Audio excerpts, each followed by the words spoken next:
in the street regarding health is hydrate. The new word regarding that is live, spelled L-I-V. So get out and live life well with products and systems made with new technology that you simply add to or take with water. You hydrate, lose weight, cleanse your system, gain energy, and it is all natural. Go to mylivezone.com/Kawada to find out more. Live, L-I-V zone.com/Kawada. Let's all get out and live life well. Hello, everyone. Dave and Tiff here for another sports podcast, and we are so excited because, as always, if you look at Tiff's background, that's the hint to our special guest today, and it is the TC Ching Athletic Complex. And I guess, Tiff, we got to take a look at how it looks like right there, because it was announced just yesterday that the University of Hawaii has started their campaign to try and raise funds to upgrade the facility, because this coming football season is when football will be played at TC Ching. So a myriad of stuff that needs to happen to upgrade the facility. So it'll look significantly different, I would think, than what it looks like behind you. But just the thought of having football played on the campus, to me, is extremely exciting. It's huge. And I think for any school that has the opportunity to have on-campus facilities, it greatly enhances the student environment. It will greatly enhance just the atmosphere in general.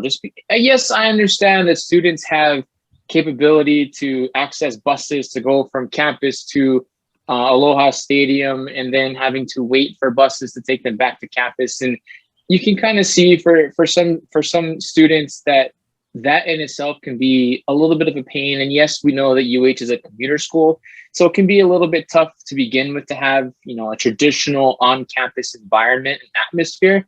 But I think if you're able to make this work, to me, we've seen over the years, especially the last couple, where the student section is considered a student row, or maybe two rows.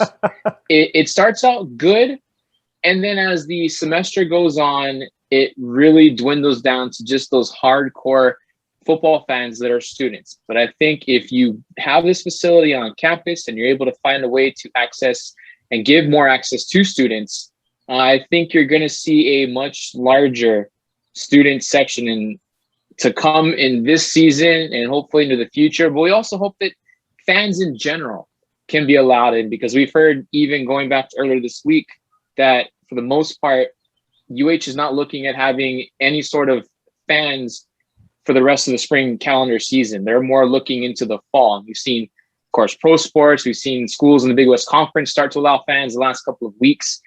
Hopefully, by the time football season starts in August, we can have some sort of capacity limitation for fans in place.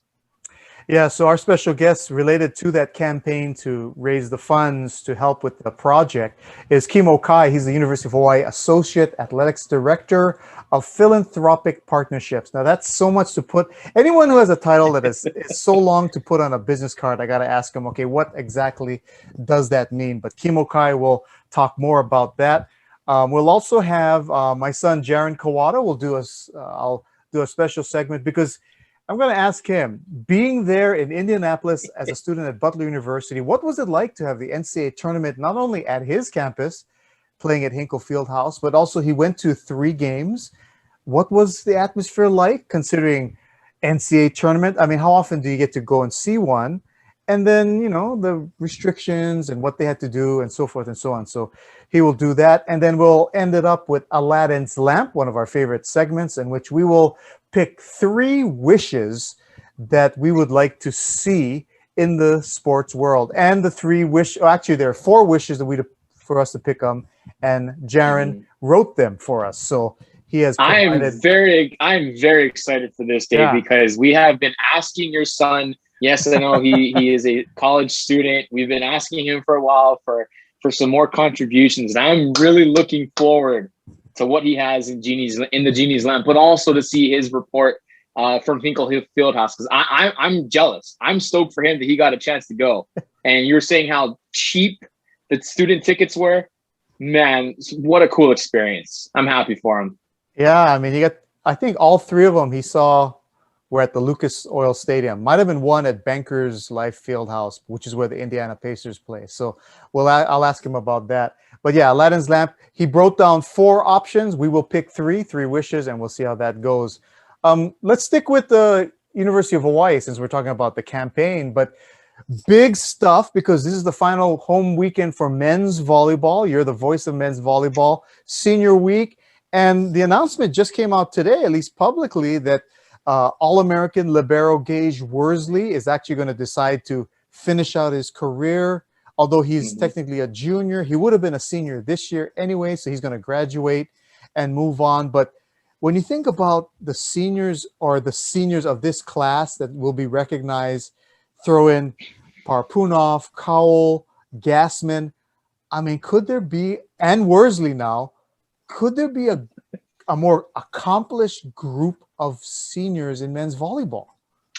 I'm gonna say yes with a caveat, and I'm gonna go to just 2 years ago, and to see what that 2019 senior class did between Joe Worsley, Stein von Tilburg, Brett Rosenmeyer, Dalton Solberg, to see what those guys did, something that more than likely will never happen ever again in men's volleyball, and that's to win 74 straight sets. I mean, there was talk for a good amount of that season, were they going to ever lose a set? And it took until senior night. And for those that don't know, men's volleyball, their senior night normally is the middle of April.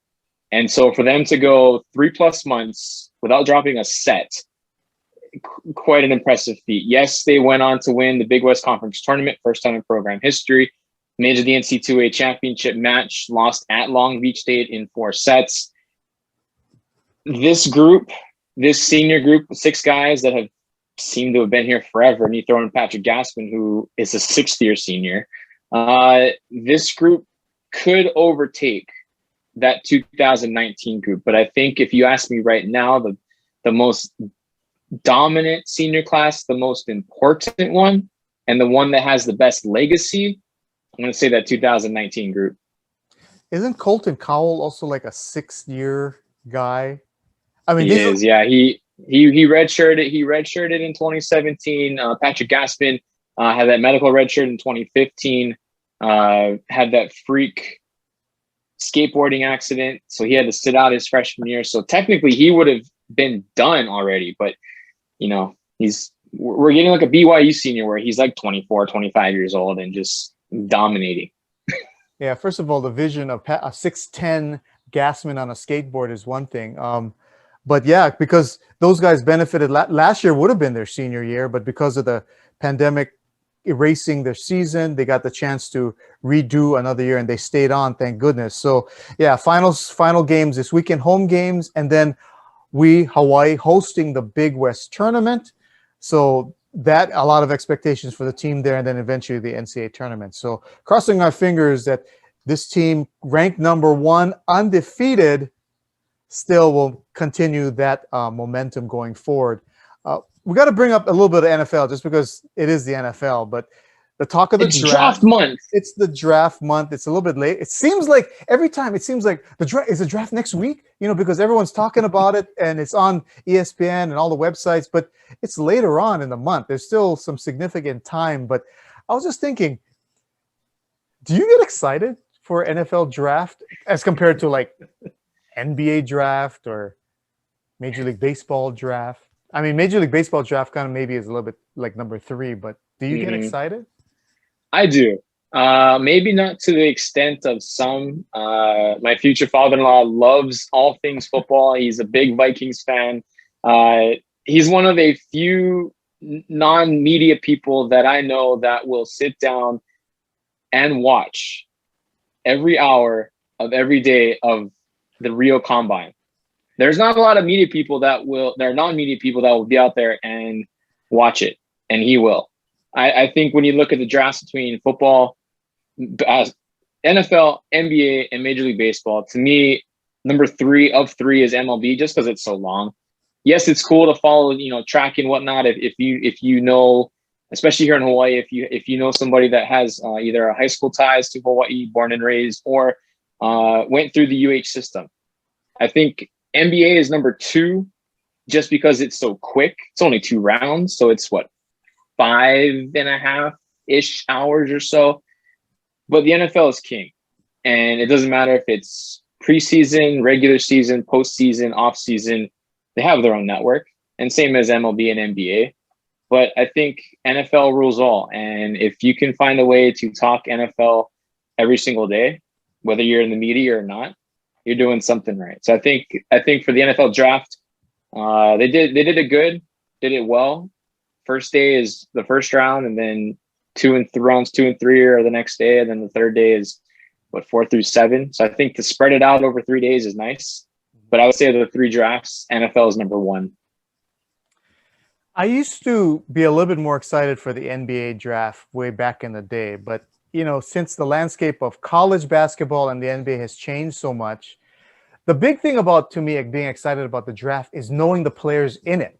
So in football, you see these players for 2+ years usually, in college football. So you get to know their names, or at least a good majority of them. So there's that interest. But with the NBA, college basketball going one and done, you have so much less familiarity with players.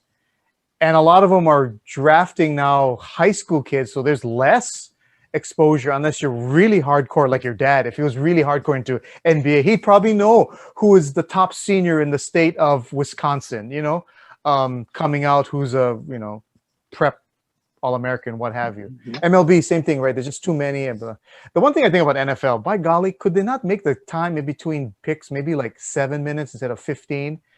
Because in this automated age, they know who they're getting. They don't need the suspense or the time to make phone calls anymore. People are just texting and emailing, communicating.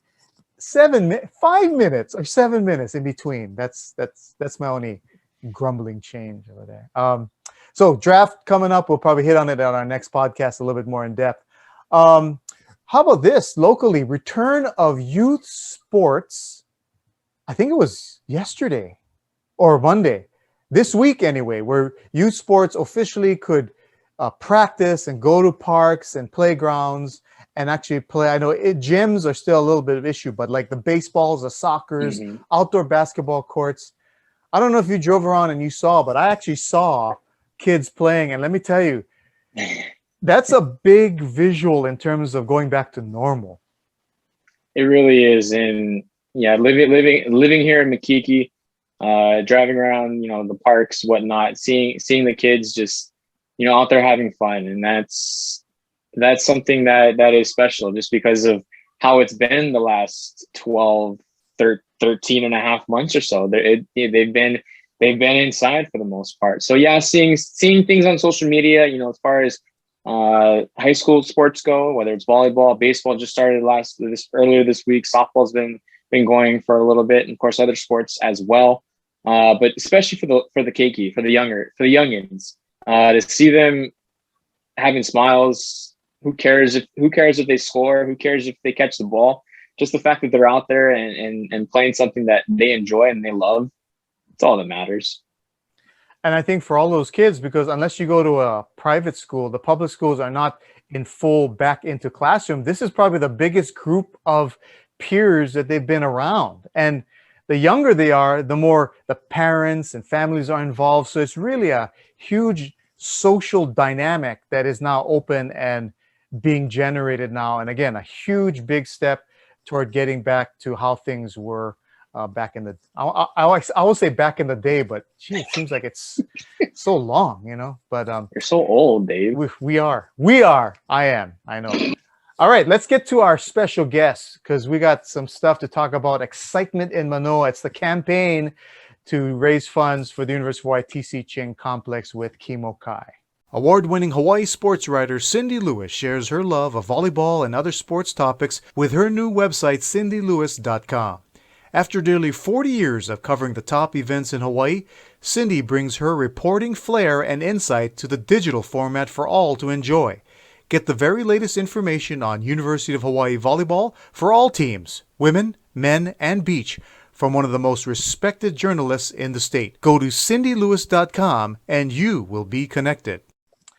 Well, we're glad to be joined by Associate Athletics Director, let me get this right, okay, Associate Athletics Director of Philanthropic Partnerships for the University of Hawaii, and that's KIMO KAI. KIMO, thanks for joining us. Thanks, guys. Thanks for having me.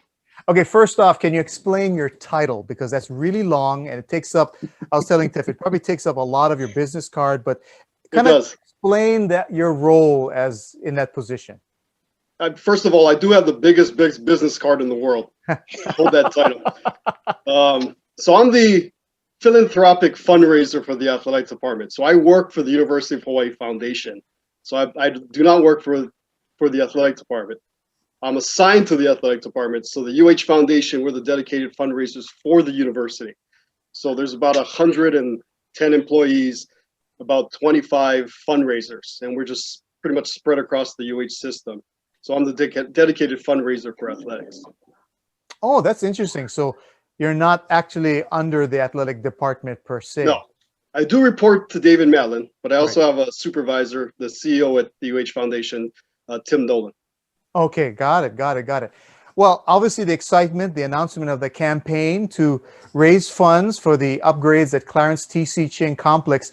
Now, obviously, Tiff and I have a lot of questions about this campaign to raise the funds. We know that it's going to cost approximately $6 million to kind of get everything ready for football. But what's kind of the, I know there's stress involved because you guys I got to raise the money. We got to plan and we got to get all this stuff. But outside looking in, to me, this is extremely exciting because to think about having football played on campus, it's almost like a throwback to the days of Honolulu Stadium, which was just down the road, right in Moilili, where that's where everything was played. So there's this geographical throwback. All the older guys must be all happy, but there's convenience. I'm thinking there's a lot of excitement. How is the tenor amongst you guys with the foundation in terms of this project?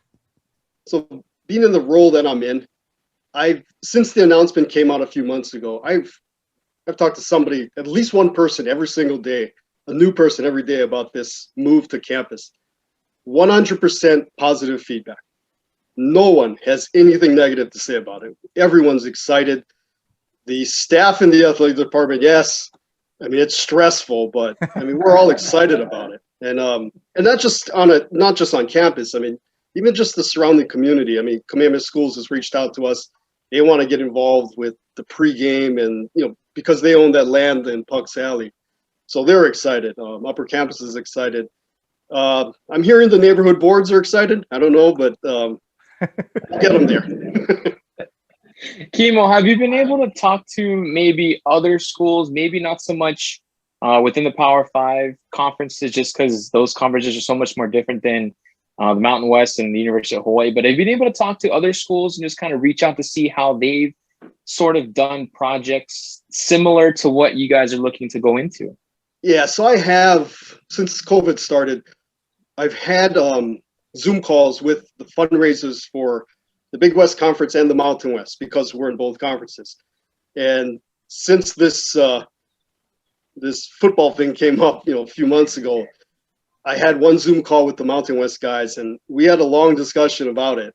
And it was, none of them have experienced this. San Diego State has a little bit, but they were moving from Jack Murphy Stadium to where the Chargers and the Rams play. I mean, it's 100 miles north, but they didn't have to do anything. They're moving into a brand new shiny facility where we're taking I don't want to say like a Kia Soul, but we're taking a Kia Soul. We're going to try to turn it into a Cadillac. No offense to the Kia Souls, because I own one. I'm just going to say the fact that you threw out Jack Murphy, being a Padres fan and not saying Qualcomm. That's true. This is by far the best guest, Dave, we've ever had. Good job. Thanks for joining us, KIMO. I just showed my age. But I mean, when you have a project like this to work with, like you say, Kamehameha Schools and also the neighborhood board and everything, to get so many people in the same room or in the same window as far as all these Zoom calls, is it tough to try to get everybody on board to see what your folks' vision ultimately wants to become? It's a good question. For me, no. I handle all the fun stuff outside of asking people for money. For the athletic director, David Matlin, he's the one that has to face the neighborhood boards, upper campus, Although Upper Campus has been extremely supportive, he's the one that has to get in front of the people with the tough questions. I'm just You there. mentioned. Go ahead, Tiff. I'm sorry. I was just gonna say, you mentioned fun things, and let's talk about fun things. Can you provide us with any sort of fun experiences, or maybe something or two things possibly that you might have in the works that we could see later on this year? The one fun thing is Kamehameha reaches out to us, and they want to use their Pucks Alley facility, not just facility, but the area, the big parking lot where Varsity Circle is. They'd like to help us host a bigger tailgate. And being that we're going to Lower Campus, our staff in athletics, this is something new. So the last thing I think we want them to be working on is the tailgate.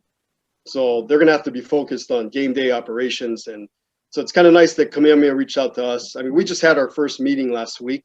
We're meeting again, I think in early May. So, I mean, that's the kind of fun stuff. I get to talk about food and beverages, and you know me, Tiff. Yes, we do.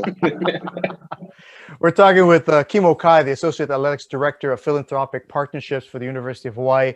The campaign to raise funds to support the upgrade of TC Ching Complex, so that'll be football ready. What's the goal, the financial goal here for this project? Right now, our goal is just above $6 million, and it'll cover seating. Seating is at least $2 million. To add it to go from 3,500 seats up to at least 10,000 seats. Press box, electrical, telecom, that's another $2 million. Scoreboard, another $1 million. And I mean, it just keeps adding up, and we'd like to think we have everything covered, but you know how it is. I mean, if you built a house before, the costs, they never go down, they go up. Right. So right now it's about $6 million, and we're hoping it stays around there. As far as a time frame, I don't think anyone will disagree with the fact that the time frame for this project, from the time Aloha Stadium made this announcement that you can't use a stadium until first game, which is September 14th or 15th, I believe. September 4th. September 4th, excuse me. Yeah. So take 10 days away from that. You just took 10 days away from me. Yeah, that is extremely short, is it not, in terms of not only the whole logistics, but in the fundraising element of it? No, absolutely. We talk about the UH Foundation. We need to raise $6 million in the next 5-6 months. I mean, I'm hoping we can get it done. I'm optimistic. But as David Mallon will say over and over again, failure is not an option.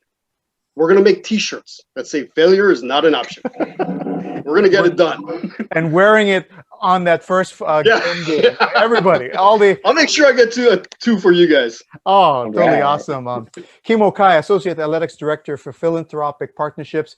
I mean, I know strategically in terms of what's the plan upon raising this $6 million, it's very elaborate, but are you able to somewhat summarize kind of what the plan is in terms of the short time frame?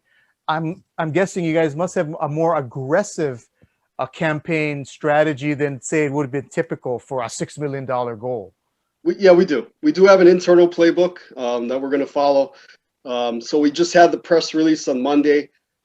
We have a pretty good gift announcement coming out next week. Hope to have one in May and June. And these are bigger gifts. We have email appeals going out. If not this Friday, early next week, we have print appeals. We have our student call center will be reaching out. We're planning a webinar with Provost Michael Bruno and David Mallon, and we've already attracted 300 people to that. I mean, we're not charging, but people are excited. They want to join in. They want to hear what David Mallon has to say. Construction updates, how the fundraising updates are going. We got a lot of stuff planned, and we just got to stick to our plan, and hopefully we get there. We'll get there. The T-shirt said that. Failure is not an option, right? Yeah. If people want to get information about the campaign, I want to donate, how do I do that? What's the best way for people to get connected? The easiest way is the Hawaii Athletics website, hawaiiathletics.com/Chingfield, and it'll take you right to a page. You can donate via credit card, You can also write a check, cash. You can also give appreciated assets like stock and real estate. Oh, so wow. if you have, you have 100 shares of Facebook you bought 2 years ago at $100. Now it's $300. You're up $20,000. You don't have to give us the whole 100. You could give us 25 of it. And there's tax benefits to it as well. Right. So, and like the stock, real estate as well. If you're over 70, which a lot of our donors are, there's a IRA required minimum distribution they have to do every year. So to avoid, I don't want to say avoid paying taxes, but there's a tax benefit to donating it directly to a charity, which is the UH Foundation. Well, this is stressful for you guys, I know, but exciting to kind of watch this, hopefully, I mean, not hopefully, to develop into what I'm envisioning. I mean, I can't wait to see football being played over at Ching Complex. Yeah. But KIMO KAI, thanks so much for taking a time out of a very busy next few months for you to talk with us. We appreciate it, and continued success with the campaign. Thanks, guys. Thanks for having me. Over 30 years of experience of covering Hawaii sports and telling stories can be found with BedrockSportsHawaii.com.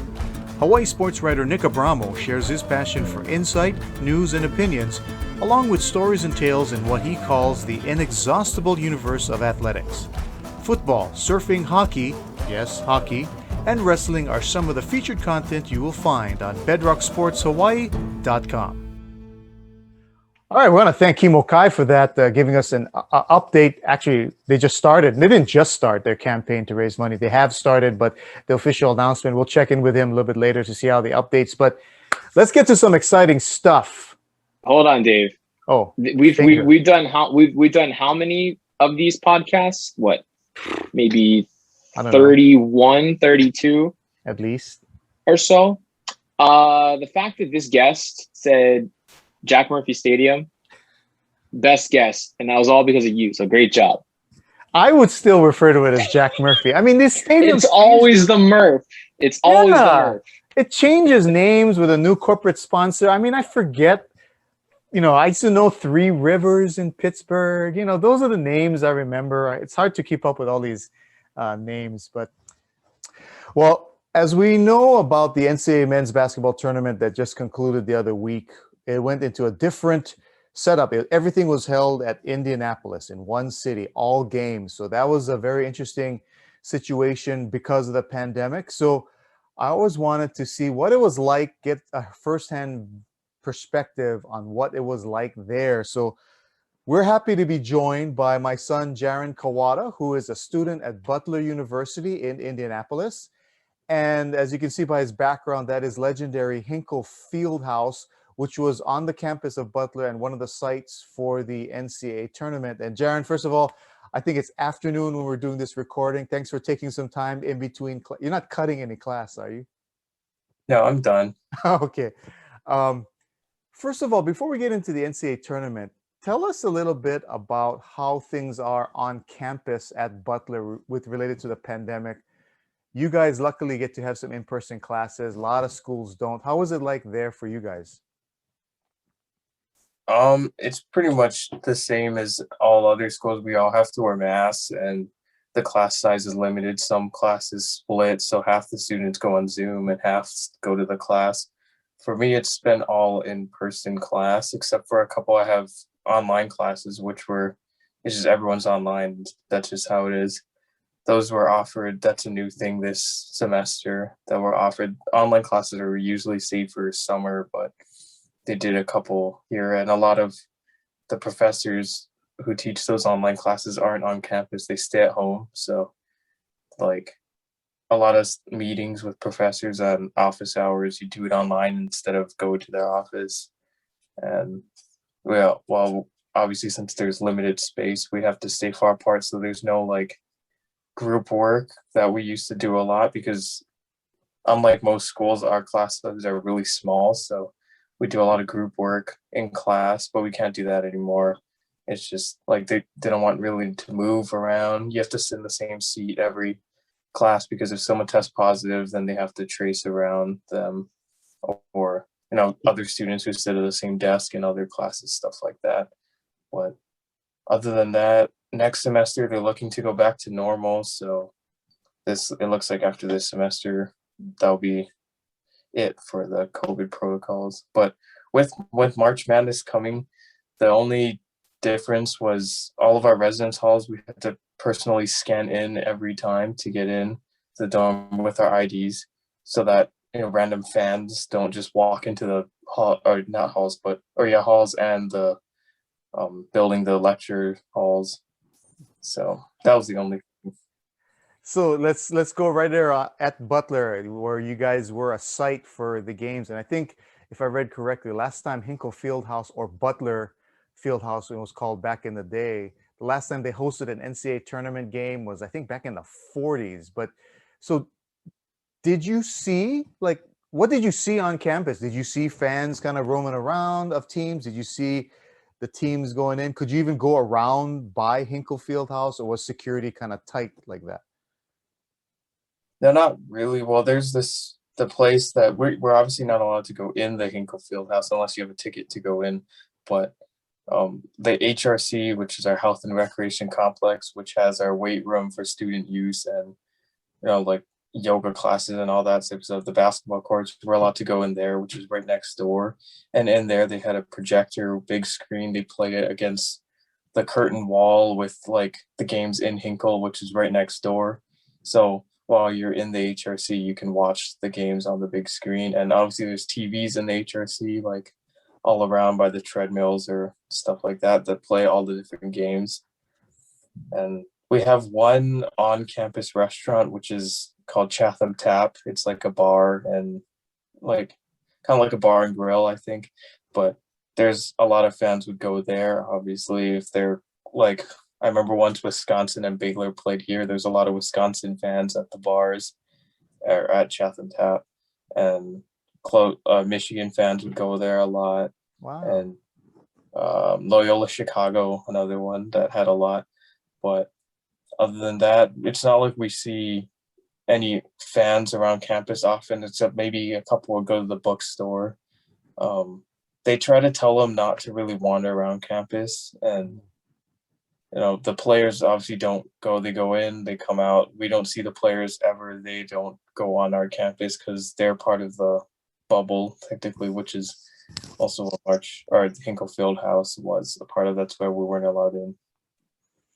We're talking to my son, JAREN KAWADA, student, a sophomore student over at Butler University, one of the sites in Indianapolis for the NCAA tournament, men's basketball tournament. Now, you got to go to games. You got to, I think it was 3 games you got to go. Now, for a lot of people like me, that's a once-in-a-lifetime opportunity to be able to go to games. Where did you go, and which games did you see? And then what was the environment like?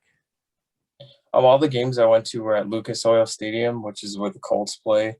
That's because the Hinkle Fieldhouse had the smallest attendance of all the places, so it was the most expensive of all the games. Also, I think just being on college campus, they made it more expensive. But the Lucas Oil Stadium had the most attendance, so those games you could get seats in the nosebleeds for like $20 to $40. First game I went to was Rutgers versus Houston.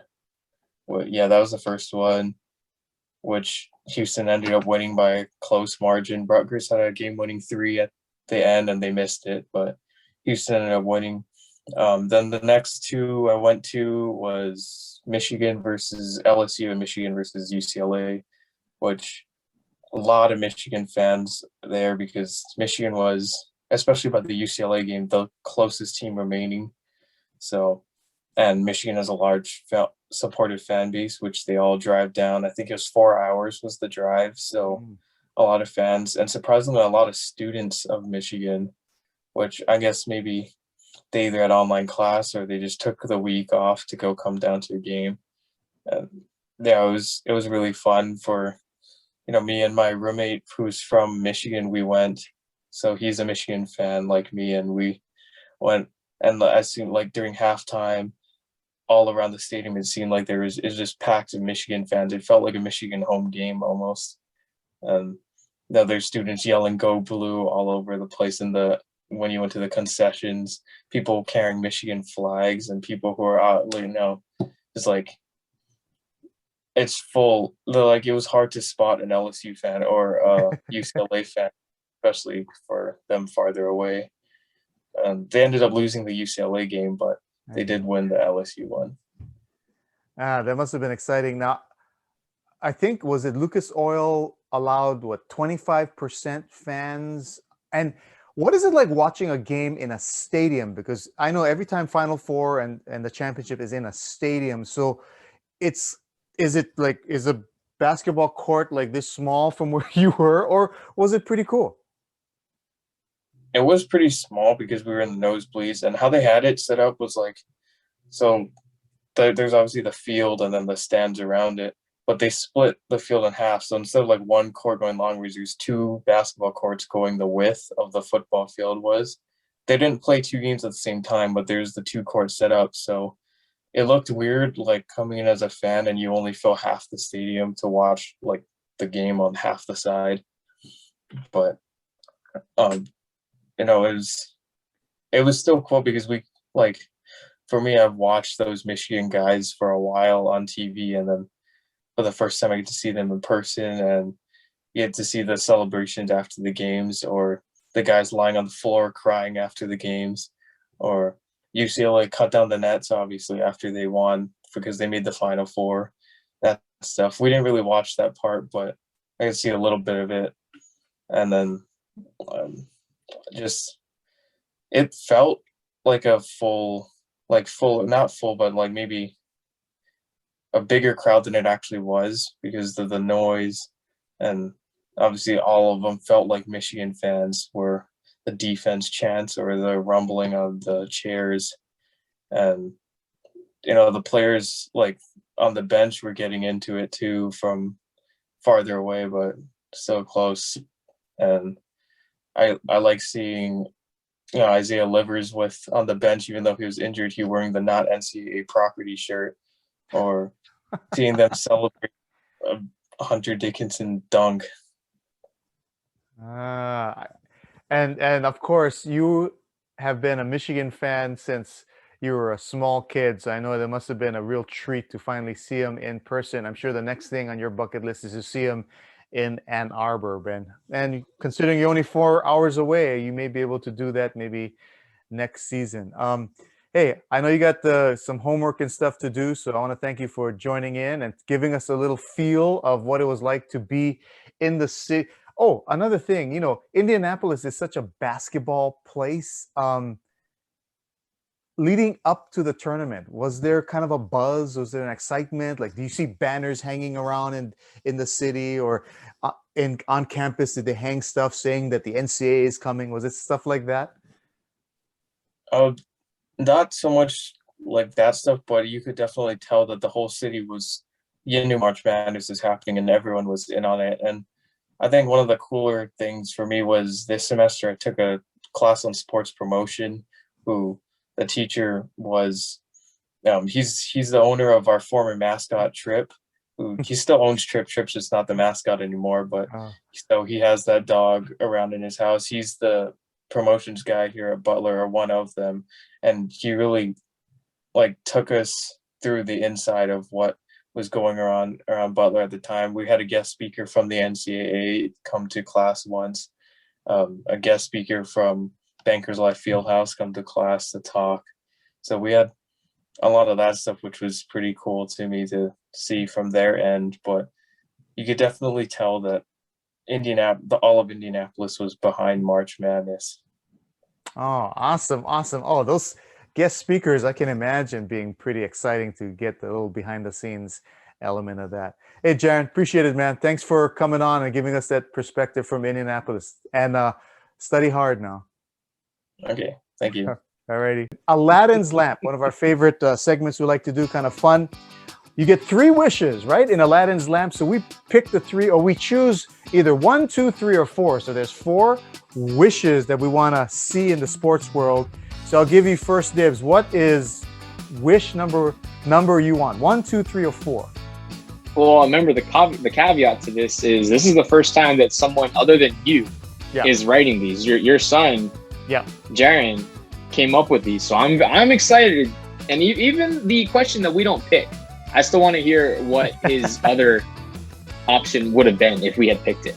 1, 2, 3, or 4. I will go 3. Number 3. All right. What do you wish to change about Major League Baseball's replay rules? I would like to see them change the replay center actually knowing what the call on the field was before they were buzzed in to look at the replay, because that right now is not a rule. And we just saw this the other day. I think it was with the Phillies and the Mets with Sunday Night Baseball, and there was a play at the plate that Phillies runner may or may not have touched home plate as he slid across. Original call was safe on the field. Replay didn't know that the original call was safe. They looked at the replay for what seemed like 25 minutes and decided to call him safe. And I know a lot of actually it was Braves and Phillies, sorry, because it was in Atlanta. And a lot of Braves fans were unhappy about that. So I think if there's anything to change about the replay system, I would like to have the replay center know what the call on the field was. I know that probably won't change the way they view the call, but at least they will have an idea of what the call was before they go and look at it. Yeah, you think they know that when they talk to the umpire at the location and say, okay, we called it this. The one thing and correct me if this is not happening, but I don't think they, like in the NBA, when they do a replay, the referee will make an announcement to the TV or whatever, or at least to the play-by-play guys. We are reviewing this call of da-da-da-da. And then when they make the decision, they will make the announcement again, basically explaining to the audience what they're reviewing and what the outcome is. I've watched a few games this year, and I have not seen any umpire for Major League Baseball go to a crowd mic and essentially look into a camera and say, this is what's being challenged. I like what the NBA has done, because that was something that they did last year in the bubble, and they have kept that going on into this season. I think that has been one of the better changes from the regular season, then going into the bubble, and then coming back to start this season, was keeping that aspect of the challenge available. I think that was a great idea. Yep, I agree. That would be my change. All right, you can pick the next number. We use number 3, so there's 1, 2, and 4 left. Oh, I thought you were going to pick one. No, you can pick them all. Oh, okay. All right. We'll go with 2. The deuce. Who do you wish your favorite team in the NFL? No. Oh. Your favorite NFL team will select in the draft. This one hurts. Jaren. I am very disappointed with the first overall pick in the 2021 NFL Draft. My San Diego Chargers will select the Los Angeles Chargers to go down to San Diego. Ouch! Anybody that knows me, I am a San Diego Chargers fan. Been one my whole life. They moved to Los Angeles, and my fandom got stuck on the 405 or 5 going north. So you don't have a team anymore? I personally, I don't have a team. My fiance is a Seahawks fan, so I'll vote for them. My future father-in-law is a diehard Vikings fan, so of course I'll vote for them. I know the Seahawks need linemen. I know the Vikings need linemen. Who knows? The Seahawks might need a quarterback at some point in time. I don't care. This year. I don't care. A good lineman, maybe a future QB. That's what I'm going with. I know you're a diehard Rams fan up at SoFi Stadium. Yeah. Who are you wanting? Well, you see, Rams, what they do has been their MO is they give away all the draft picks so they can get free agents, right? So they just got Matt Stafford and they gave away the house. No. His name is now Stat Padford. Stat Padford. You just traded away for a 500 quarterback that throws for a bazillion yards. I'm sorry, Kanoa Leahy, but Honolulu Blue, what has the Detroit Lions done in Stafford's career? Well, we're hoping that Yeah. Stafford would have a resurgence in his post-30s career. But that means that the Rams don't even have a first-round pick. They don't have until the second round, and they have like pick number 50-something or whatever. But what I hope they can get is an offensive lineman, specifically an offensive tackle. They're getting aged in that area. They faced injuries. They had some injuries in the playoffs on their offensive line. So I'm looking for an offensive tackle. Now, at the second round, pick number 56, you don't know who's going to be available at that time, but let's look for, I think, an offensive tackle. So you're saying your you're saying your Rams the first day are going to be out golfing. Pretty much. Basically. Well, they'll be chilling out in the war room, smoking cigars until round 2. Who they know they probably going to pick anyway. All right, for our third wish, numbers 1 or 4. All right, I still want to hear this other number, but I'm going to pick number 4. 4. All right. So the third wish is, who do you wish to win the NBA MVP of the Year award?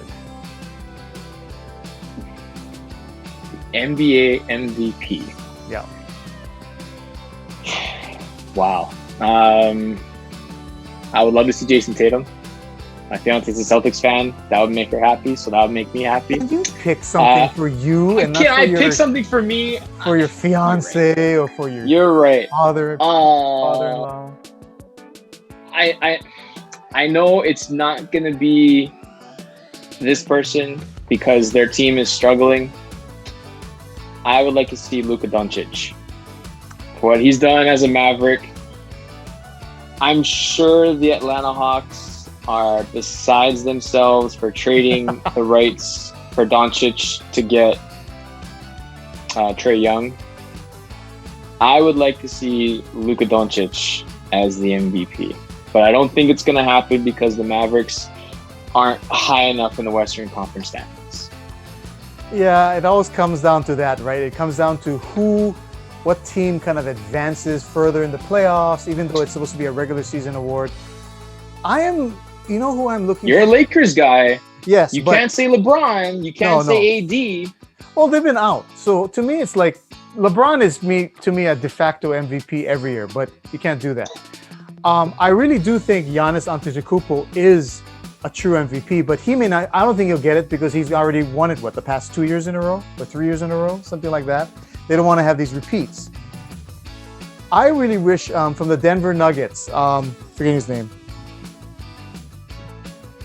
Nikola Jokic. Nikola Jokic. How could you forget the Joker? He's in your Joker. conference. He is the most un-MVP looking guy, right? He's slow, he's unathletic, but by golly, he's darn good. And if I look at MVP, I always think about if you take them away, what's the impact? And especially what happens with the Nuggets after losing Mr. Murray for the rest of the year.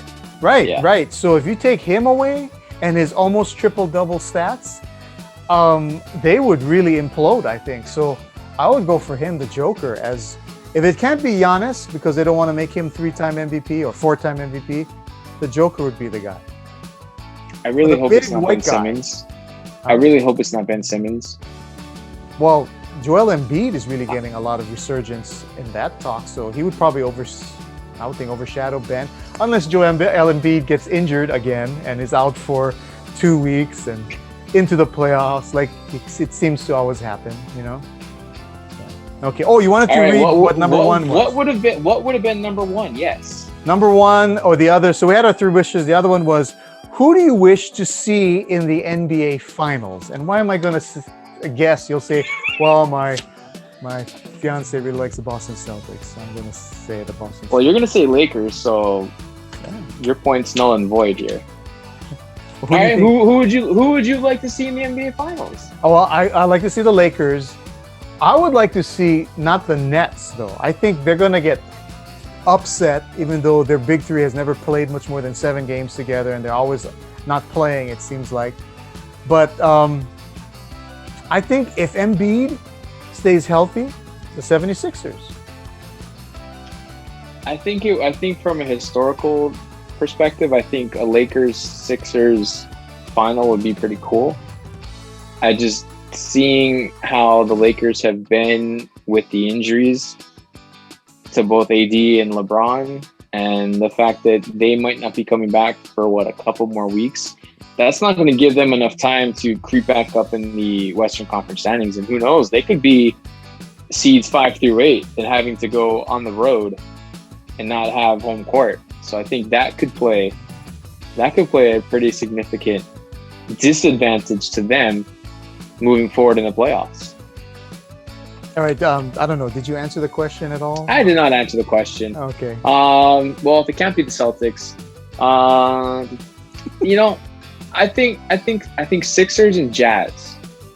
I think for the story of Rudy Gobert and Donovan Mitchell and what great regular season the Jazz have had, but don't count out the Phoenix Suns out west. Yeah. Sneaky good in the top 4. Yep, that's true. That's true. So, I mean, the West has really got a couple of good teams that could really vie for that, definitely go far in the playoffs, put it that way.